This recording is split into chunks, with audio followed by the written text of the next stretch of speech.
Buenas, el día de hoy vamos a tratar un seminario de suma importancia para la educación continua, el cual va a ser dirigido hacia los residentes del posgrado y supervisado por la doctora Dunice Mora, médico radiólogo y docente del posgrado de radiología de la Universidad del Zulia.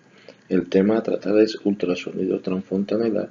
Va a ser realizado y explicado por el doctor Juan Monroy, el doctor Edwin Morales, residente del posgrado de primer año. En la actualidad este es un tema de suma importancia y vital para los recién nacidos pretérminos y atérminos que presenten patologías de alto riesgo y causa inestabilidad. Este tema va a ser desglosado y esperemos que sea de su agrado. Los objetivos del seminario son los siguientes: comprender la importancia del ultrasonido transfontanelar, reconocer las estructuras cerebrales normales del neonato dilatante, conocer las técnicas para realizar un buen ultrasonido, identificar las patologías más frecuentes por medio de la técnica de ultrasonido para el paciente. El contenido del tema del día de hoy es el siguiente: ¿cuáles son las indicaciones de ultrasonografía transfontanelar? Sus ventajas y sus desventajas, anatomía de la fontanela y su correlación ecográfica, las técnicas para realizar el ultrasonido, patologías más frecuentes que se observan en la fontanela y además de eso el artículo de actualización del tema a tratar hoy. Continuando con el tema del día de hoy, pasaremos a las indicaciones de ultrasonido transfontanelar basado en la información actualizada de la Asociación Médica de Ultrasonido AIUM del 2020. De una forma general dan ciertas indicaciones precisas.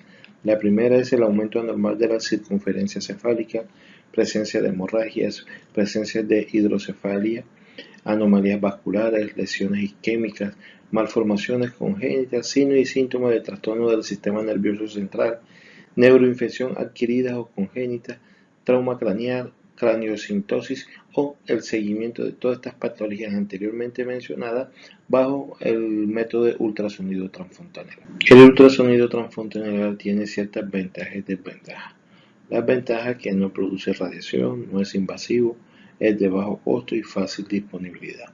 Las desventajas: debe tener un operador con destreza para realizar los estudios para evitar traumas obstétricos, un ecógrafo de alta resolución para mostrar malformaciones congénitas de las patologías que llevamos a estudiar.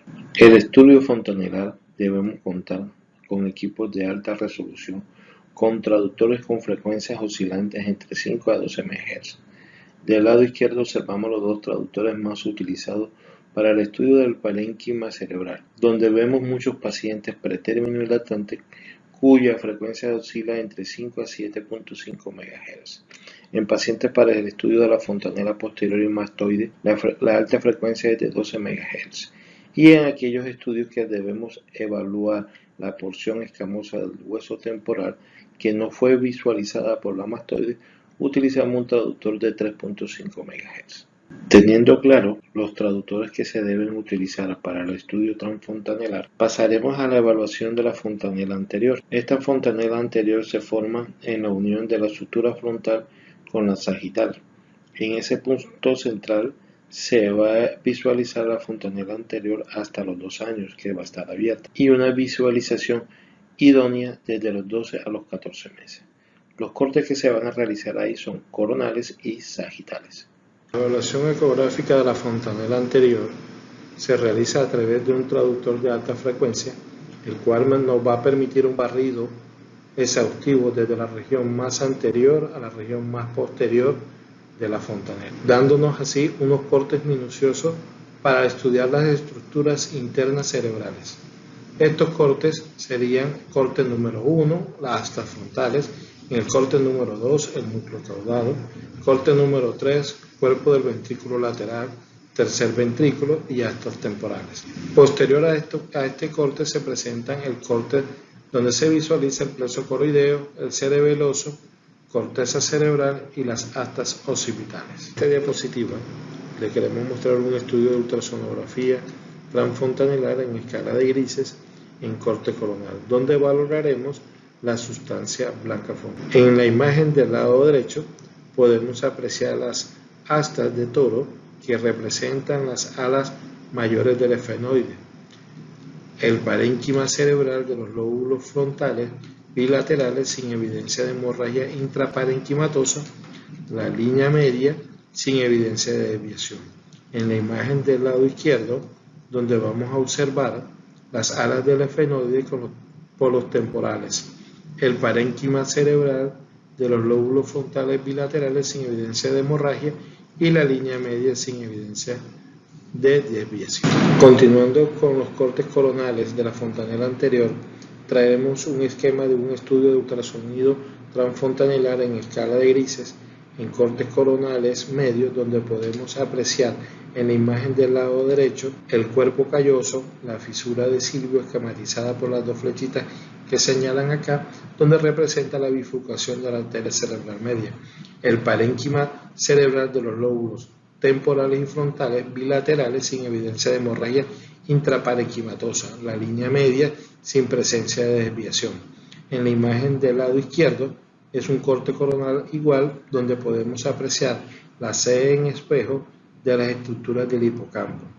Las flechitas esquemáticas muestran el tridente de la cisura de Silvio, el tálamo, el cerebelo, las estructuras del parénquima parietal y la línea media sin desviación de ella. La diapositiva que traemos a colación ahora es el corte coronal de la fontanela anterior en estudios esquemáticos de ultrasonido transfontanelar en escala de grises en cortes coronales, donde podemos apreciar los bastones bilaterales que hacen alusión al plexo coroideo sin evidencia de hemorragia intraparenquimatosa. Las flechitas esquemáticas hacen representación a los ventrículos laterales, la línea media sin evidencia de desviación. En la imagen del lado izquierdo vamos a ver el parénquima de los lóbulos occipitales bilaterales, sin evidencia de hemorragia intraparenquimatosa, y la línea media sin evidencia de desviación, además con los centros semi-ovales. En otro corte coronal de fontanela anterior, debemos recordar la utilización de un traductor lineal de alta resolución que nos permita la mejor caracterización de las imágenes ante la sospecha de patologías hemorrágicas.